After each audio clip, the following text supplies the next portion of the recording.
I am not saying that the world does not exist. Okay? This has to become very clear. Especially people who have come from the Indian tradition have heard about Maya so much that somewhere they've mixed the concept and they think that this world of people, situation, things, it's not real. I'm not saying this is not real. I'm not saying that you are not really under lockdown. I am not saying that coronavirus does not exist. Become very clear. Advaita, in fact, pushes away all this nonsense build-up that has happened through the ages because of a misunderstanding of a simple sentence that Jagat is mithya.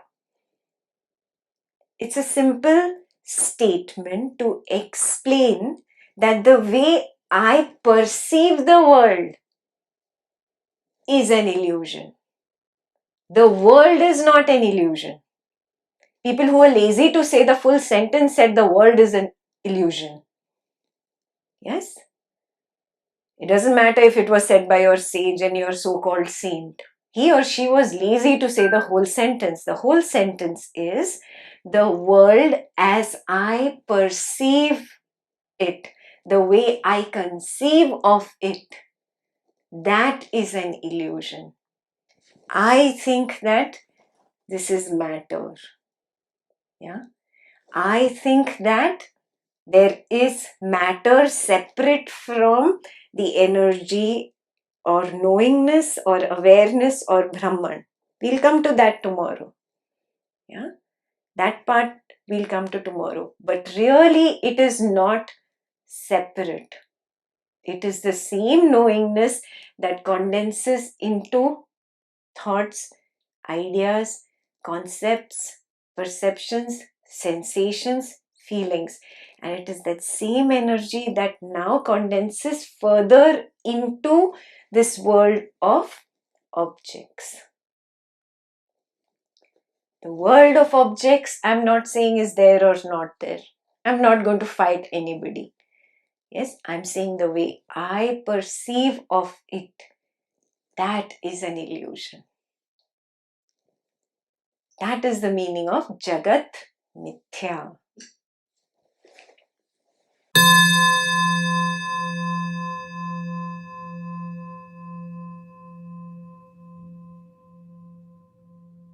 It won't be a conditioning. You will start seeing reality.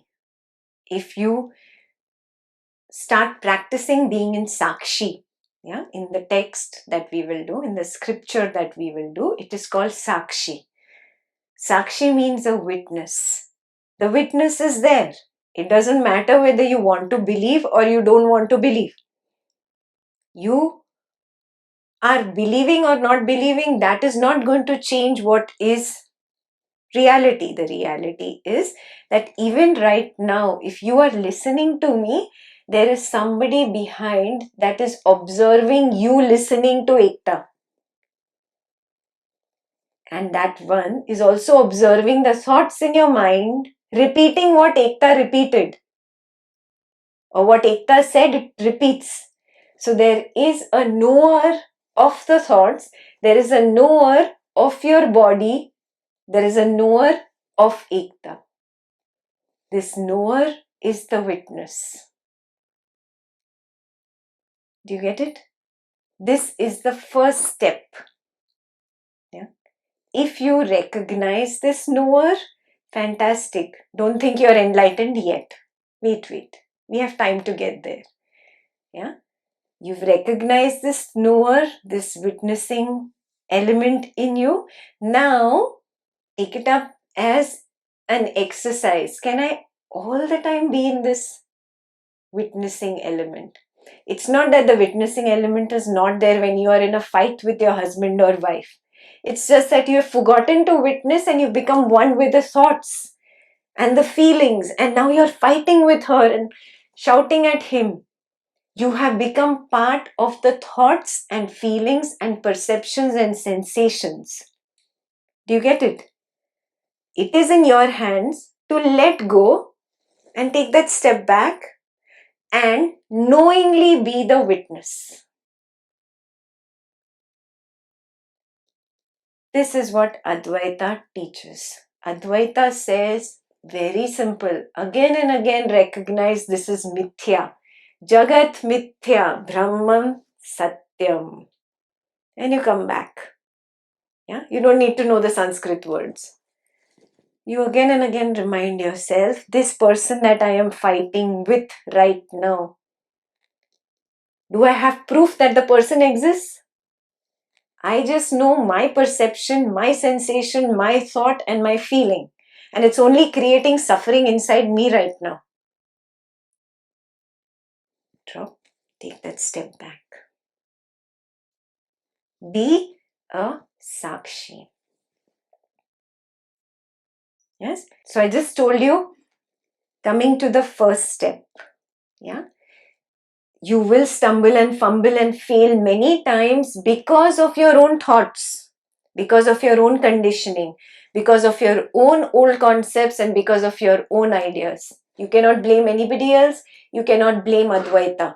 You cannot say that the teaching is wrong. My own conditioning is responsible for me shuttling. Yes? If I have given a lot of strong fuel to negativity, what is going to happen? The negativity is going to flower and blossom in my life. That's all I'm going to be surrounded by. If I have fed positivity, if I have fed more calmness and peace, that is what is going to blossom in my life. I cannot blame an external agent. First of all, I don't even have proof that an external agent exists. From my experience, I only know my perception, sensation, thought, and feeling. And all this creates the drama. My suffering is because of me, not because of another person. Because I get lost in the drama of these perceptions, sensations, feelings, and thoughts, I have not learned to take that step back to the awareness, to the Sakshi. Yeah? The Sakshi is like the base layer of your cake. Very boring, very bland, nothing great about it. All the icing and flowery and those beautiful tasty treats are sitting on top of your cake. And you find only that very interesting. Because it has beautiful designs and beautiful colors. That is the quality of Maya, to attract you. Your thoughts, feelings, perceptions, sensations pull you all the time. Yeah? Till now you got pulled because you did not recognize that knower. Yeah? Now, Advaita says, now that you've recognized yourself, be yourself. Don't get into this. Again and again, stay, steady, steady. You will slip. It's okay. I come back. Be compassionate with yourself. You're not some superhuman that you're going to get this in one day or one night. Yeah. So do not have unreasonable expectations of yourself. Be very kind and compassionate. It's okay. I slipped this time. Again, I come back to the knower. I come back to the witness. Even right now, amidst this coronavirus crisis that is going on, you will notice that knower, that witness in you that remains untouched. Right? Yes? With all the news, with all that is going on, even if there is death in the family, there is something within that remains untouched by that death.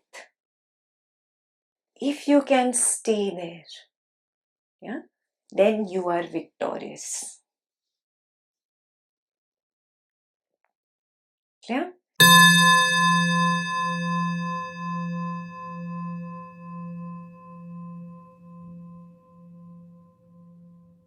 It's said even in Bhagavad Gita, no? You've done, no?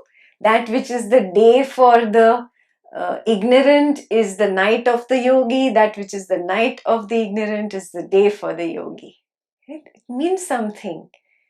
For the ignorant person, ignorant is not, we are not saying something bad to somebody. Ignorant is simply not knowing. Yeah, like a child does not know. That's it. Yeah, that is the meaning of an ignorant one when I say the word ignorant. So, for an ignorant one, he feels that, oh, waking state is the maximum state in which my mind is functioning fully and my body is up and engaged in activity. So, the waking state is the biggest. Yeah, when in the end of the day, I don't care what happens to me, I just rest and I'm recharged and I come back. As one recognizes that there has to be more to life, it cannot be just these small little things of running behind money, running behind a man, a woman, getting married, having sex, having children, becoming rich, and then dying at the end of the life. There has to be something more. When this realization kicks in, a person starts making an attempt to walk the spiritual path, or even just trying to recognize if there is something more in life. Yeah. And then when he starts seeing there is something more, there is something more to my mind, he starts understanding his mind, he starts working on calming his mind, and you reach an invisible wall there. You hit a wall when you just keep calming the mind, and then you go back home and you're the same. And you're like, what was the point of that retreat? I was silent for 4 days. I was the angel kind of person. Now I've come home and I've become the devil. So there has to be more. There has to be more. And that's how you grow spiritually and you recognize that there is more than calming the mind. Then your journey has really started. Some people take 20 years of retreats to get to this realization that spirituality is not merely calming the mind. It is more. And then they realize that it is to find out, who am I really? Who am I? What is the purpose? Why am I here? And when this question haunts you and you become all crazy, you really want to know the answer, and this becomes your highest priority, now is the time that you are going to find the answer. You will not find the answer before that. It's not possible. If I'm not going to look for something, will I find it? I will not find it even if it is right under my eyes, because I was not looking for it. You see what I'm saying? You have to have that thirst, the thirst of that inner core of your being. That is what takes you there. I really hope and wish for each one of you that you get there.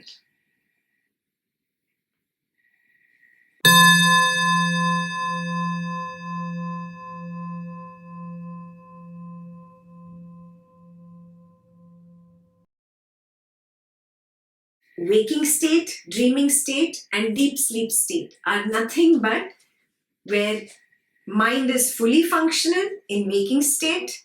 In dreaming state, mind is partly functional, and in deep sleep state, the mind's function have paused. Like you press the pause button on a movie. Nothing has happened to the movie. It hasn't stopped, huh? It's going to play again in some time. Yeah? You just press the pause button. That's all that has happened in deep sleep. Yes. Again, after 2 hours or whatever, 3 hours, when you emerge from deep sleep, you come back to the dreaming state. The mind becomes semi-conscious. That is why you have images and ideas and concepts which are of your life, but they are in a very haphazard, weird kind of sequence which does not make sense because the mind is semi conscious. And then the mind becomes fully conscious in the waking state. That is why Advaita says this is the three states of the mind. Yeah.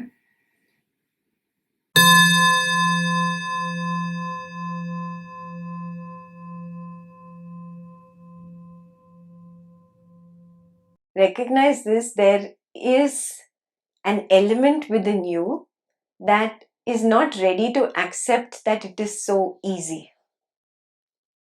What is that element? The ego. The ego is not ready to accept that it can be so simple. Yeah? In the material world, you don't get money very easily. You have to toil very hard to get some money. In that world, you need to toil very hard to get a good relationship.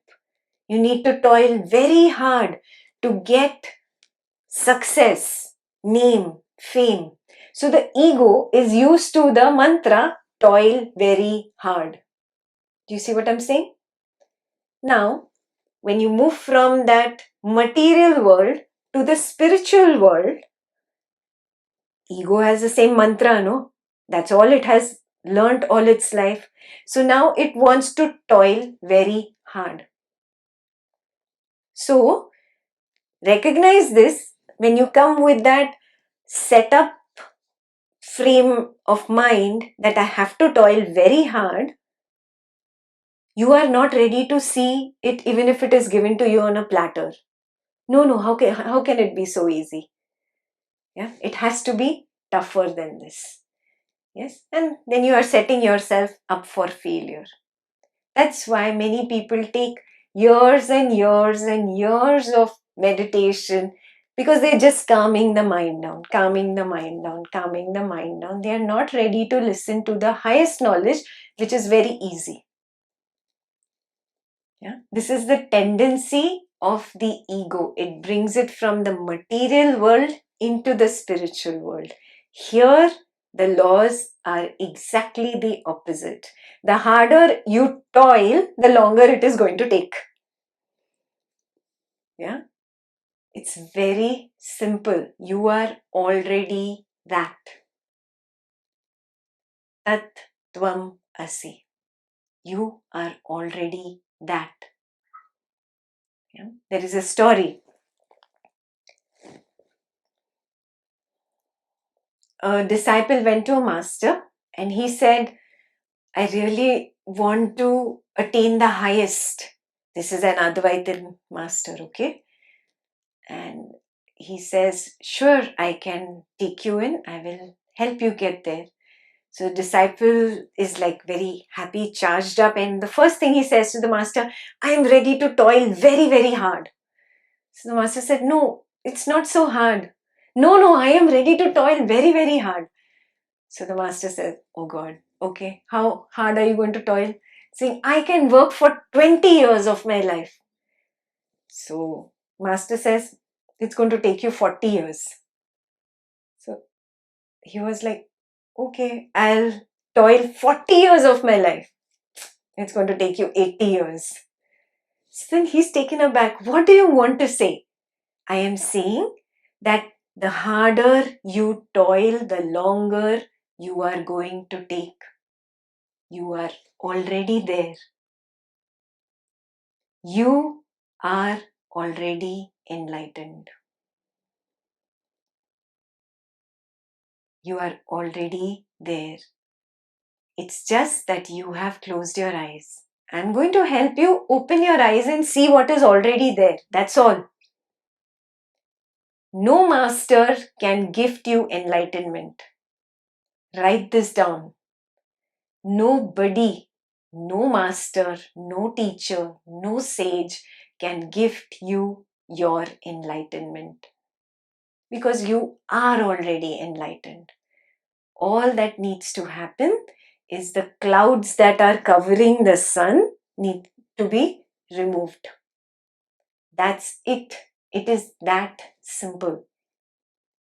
Yeah.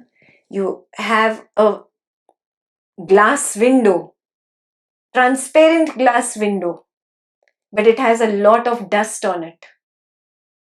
What needs to be done? You just need to clean the window. A master or a teacher comes into your life to just help you clean the window. The master is not cleaning for you. He's telling you the window is dirty.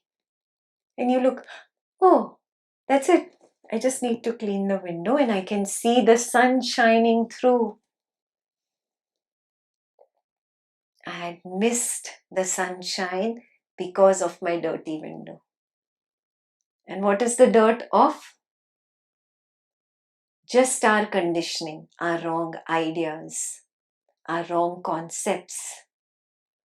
They need to be broken. And remember this, it's not easy to break your own conditioning and it's not easy to break your own concepts. You know that, right?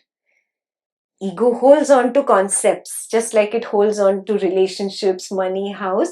It holds on to my concept, my belief, my conditioning. Yes, it's not an easy task to break them, but only you can break your own concepts. A master can only show you the way.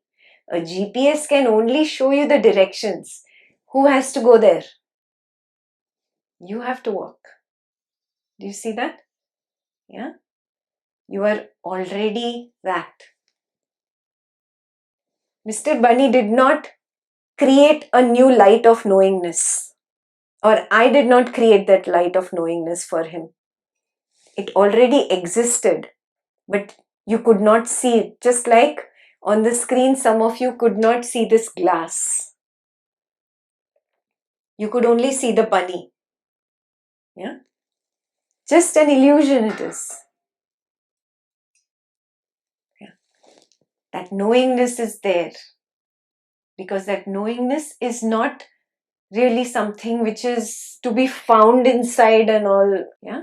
It is something which is everywhere. Knowingness is a field. Yes? And these meditations that we will do will help you recognize that you are that field of knowingness.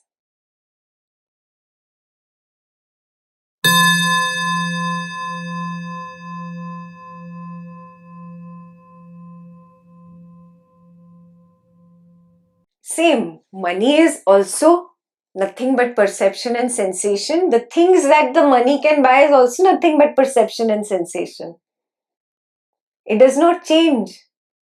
It is the same rule applying everywhere.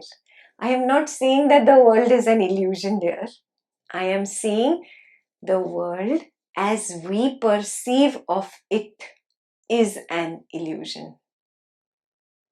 That is the meaning of Jagat Maya. Jagat Mithya. Yeah? This world is not an illusion in itself. The world as I perceive of it is an illusion. And that wrong perception creates my suffering. And that suffering is what I want to run away from. And that is why I'm looking for peace.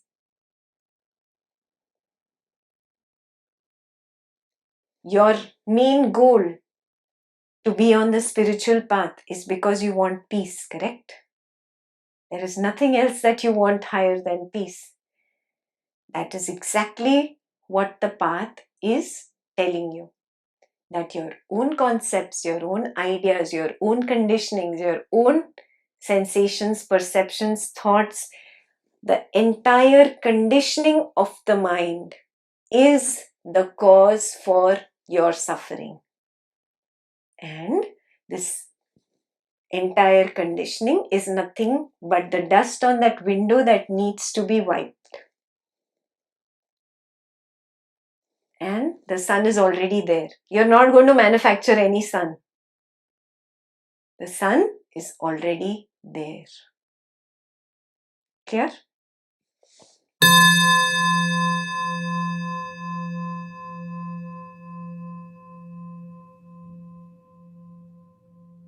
You are the Sakshi.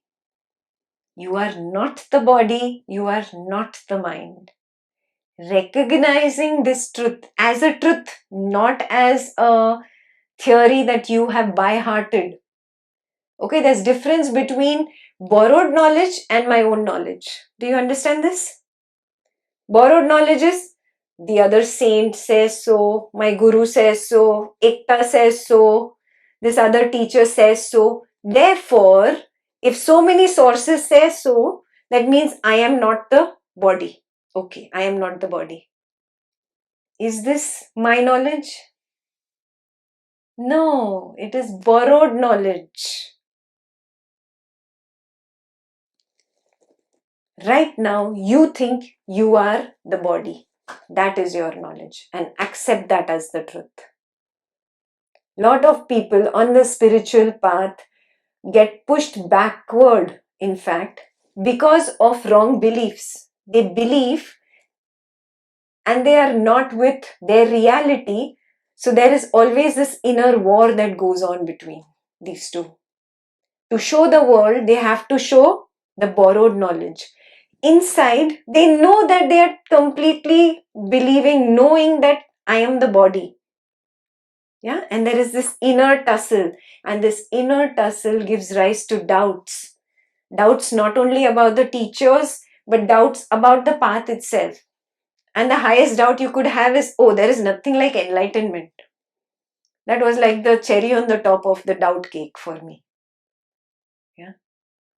So this kind of negativity sprouts from what?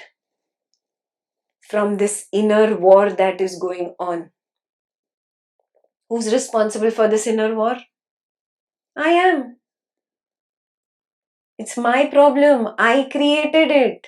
I did it because I have borrowed knowledge, and that is what I want to hold on to. And I am ignoring my actual, real experience. Yeah. In Sanskrit, the words are Swabhava Jnana and Prabhava Jnana.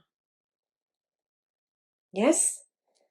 It is your responsibility as a sincere spiritual sadhak to delete the borrowed knowledge. Delete it. Fantastic. Somebody has told me this. I respect and honor this, but it is not my truth yet, and I have to work on that. Then you will really move ahead. But if you borrow this knowledge and say, no, I believe it, and that's it, I don't need to work anymore. Are you going anywhere? You're not moving ahead. Do you understand this? The strongest foundation of Advaita is experiential knowledge. Swabhava Jnana. Advaita does not advocate belief. Yeah, Advaita does not advocate faith. You have faith in me and then it will happen to you. And then you keep waiting and waiting and waiting and waiting, and in that thing nothing is happening. Yeah, and you spend 20, 30, 40 years of your life doing that. Experience. Yeah, you walk the path of Jnana. And I've told you this, the path of Jnana has 3 steps. Yeah, Shravana, Manana, Nididhyasa. Shravana is actually really listening. Yeah, really listening. Not just hearing while you are cleaning the kitchen and doing your laundry, and really listening is Shravana. Then is Manana. Really sitting and contemplating, okay, so if this is like this, if there is this witness behind who is knowing that I am talking, and it can also see the thoughts, I have to really become clear.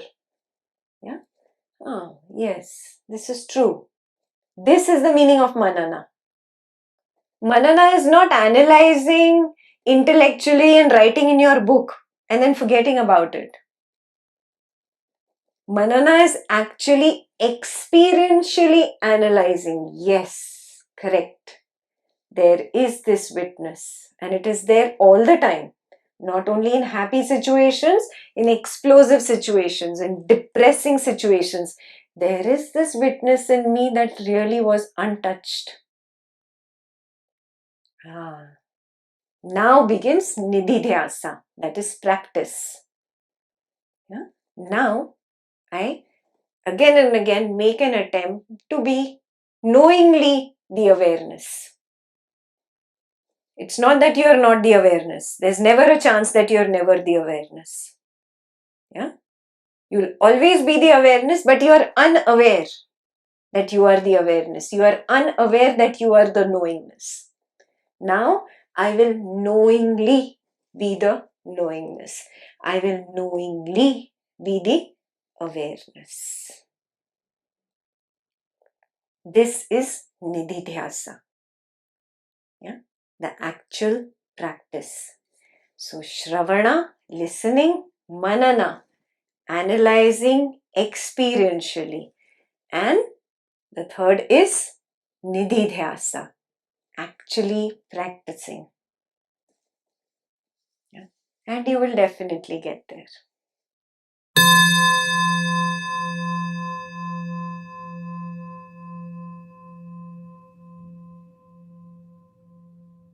No. If I am a person who's always established in the witness, in the knowingness, then I know that the other person is just reacting or throwing fire in my direction because he is lost in his mind. He is not established in the knowingness. When you know that the other person is at a loss, do you get angry at such a person or do you feel compassion? Yeah, you'll come out of compassion recognizing it is the same field of knowingness. The only difference is I am established in knowingness and he has moved out. If this becomes very clear to you, now, second point that becomes clear is recognizing if this person is throwing fire at me, how am I experiencing it? Just as a perception and sensation. This gets converted to a thought and feeling and creates a concept. Again, mind phenomena. Mind phenomena trying to fight with another mind phenomena. There is no difference. If we really look at the reality of that mind phenomena, it is that knowingness. If we really look at the reality of this mind phenomena, it is the same knowingness. Now comes the most important part. This knowingness, this witness that you are experiencing, does it have a limit? Check, there must be a border on this side or on this side. It is limitless, correct? It doesn't have a border. Is it finite or infinite? Infinite. How many infinite spaces can there be?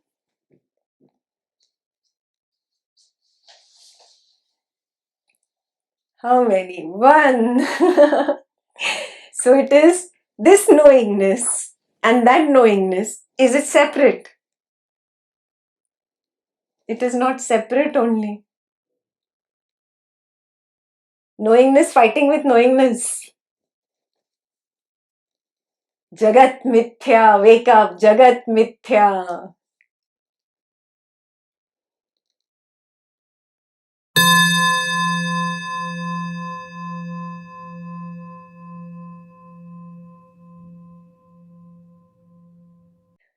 If you're not sleeping, if you are awake and you notice that silence in between two streams of thought, that is the moment you have gone in Sakshi. Who is watching the thoughts? Who knows that the thoughts are there? Who knows that now there is no thought? And who knows, oh, after this gap again the thought came up? You are the knower. You don't have to make an additional effort really. The only effort that you have to make is not getting involved in the thought and just being knowingly the knower, being knowingly the awareness.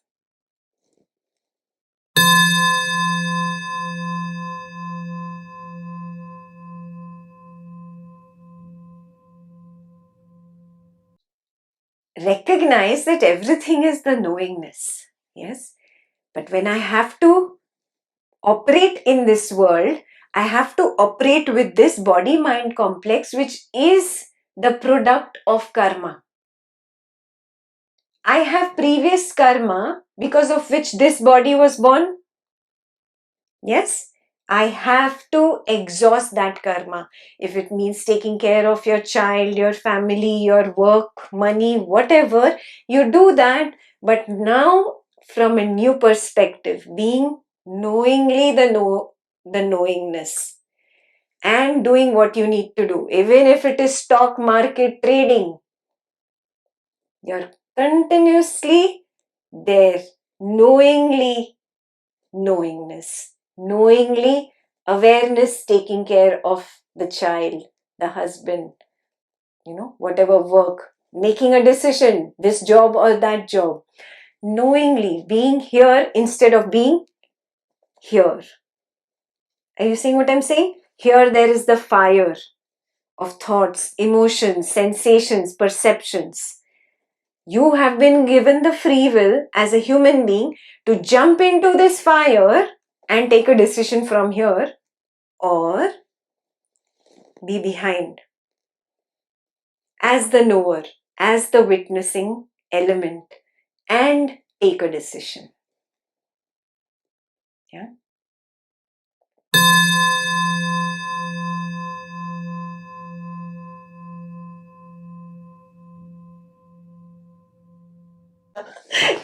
The knowingness. Till now you could not see this. Yeah. Till now you were not aware that there is a knowingness. Even in deep sleep, it is the light of knowingness that is actually illumining the darkness of no thing, the darkness of deep sleep. I'll repeat that. There is a light of knowingness illumining the darkness of deep sleep, the darkness of no thing. Yes, I was not aware till now, but now I recognize it. Oh, yeah, this knowingness is there. Now there's this knowingness. You recognize it as that awareness, the one who knows right now that you are listening to Ekta. Your eyes are blinking and there is the computer in front of you. Yeah? The one who knows the thoughts, the I, as well as the form in front. That knower, does it have a limit? Can you say he ends here or he ends here? Ends here? Okay, 6 feet from the body, 10 feet, 20 feet. Yeah?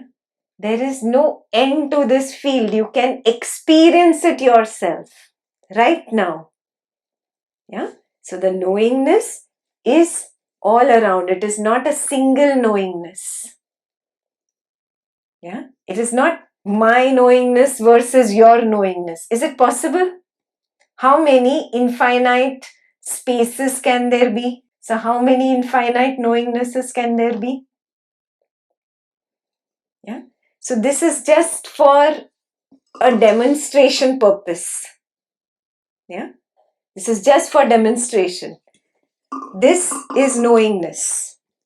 And inside the knowingness is one little solar system. Inside that is one little planet. Inside that planet is one little person called I, whatever your name is, Samata or Victor or Jay or Sabitha. That one little I thinks, oh my God, I have to make this decision. I am this, I am that, I am the body, I am doing this. That doership of that one little I.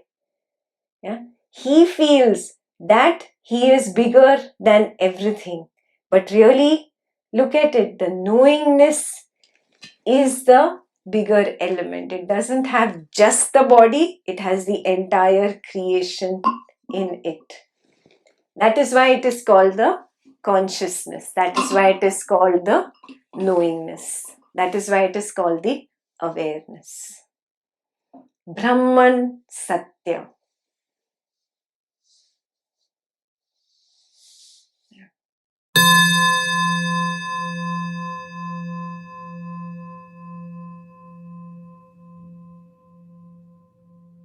Very good. I want you to tell me the answer. I want you to do this homework and tell me, who am I or what am I? You answer this question. No point in Ekta giving you her answer. I told you, I want to make you spiritually independent. Stand on your own spine. Experiment today. Today is day of experimentation. No time pass allowed from now till tomorrow. Session time. You're all on different time zones. Till we begin tomorrow, session time. No gadgets, no chit chat, no gossip. Again and again ask yourself the question, am I aware? Yes. Find that answer. I've given you the whole homework. Recognize that you are perception and sensations and thoughts and feelings. And once you get there, then you ask yourself the question, who am I from this whole jing bang?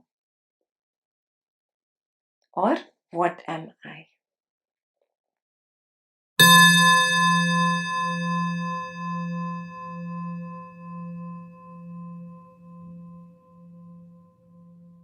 Right now you recognize it, no? Right now you recognized it. I didn't do anything special. The same way, again and again, ask yourself, am I aware? There'll be a pause, a silence. You'll find your answer. You'll be aware. Now stay there. Stay there. I already explained this to you. You will stumble and fumble. You'll come back to the world of thoughts and ideas and images and feelings. You will get lost in the drama. Again, you take that step back. Again, stay there. Stay there. You will have to make this effort with open eyes. Closed-eyed meditation can only calm these thoughts and feelings and perceptions and sensations for a temporary period of time. But that calming does not give you the answer to the question, who am I? It does not give you the answer to the question, how do I wipe out this dust so that I can see the sun? It does not give you the realization that Jagat is mithya, and that is why I should not get caught up in that. Yes? You have to come to that realization that the peace that I am thirsting for is really already inside. It is that knowingness. It is that awareness. Again and again come to the knower. Again and again come to the one who's aware. Even when you are gossiping, you will notice that the mind is gossiping through the lips, but there is this knower behind, observing the gossiper. Even when you are fighting, even when you are angry, you will notice there is this knower who knows this anger. Yeah, I'm telling you all the volatile situations. So the easy situations are very easy then. Yeah, come back again and again to the knower, again and again to the knower. Yeah, you practice. No point asking me questions without practicing now. Yes?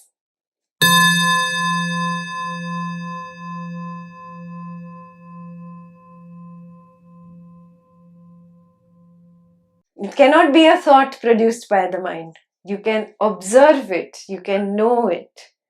That there is a knower. The knower knows himself. Yeah? Sometimes we are so lost in the world.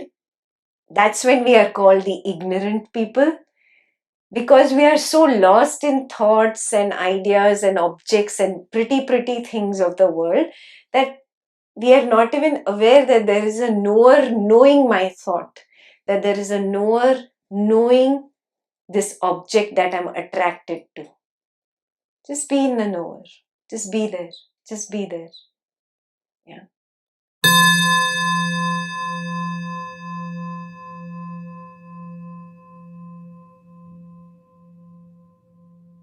What are emotions? First, you have to understand emotions.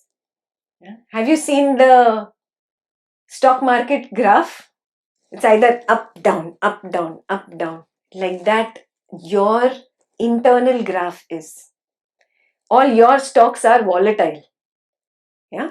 They're always going up, down, up, down, up, down. Somebody says, oh, you're looking so pretty today. Yeah, the graph goes up. Another person comes and says, you couldn't put salt in the dal. You made such horrible dal today. Finish, your graph comes down. You see how you go up and down and up and down and up and down? This is emotion. Aren't you tired of this roller coaster ride?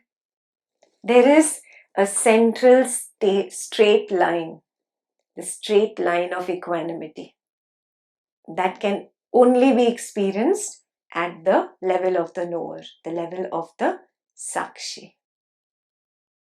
Yeah.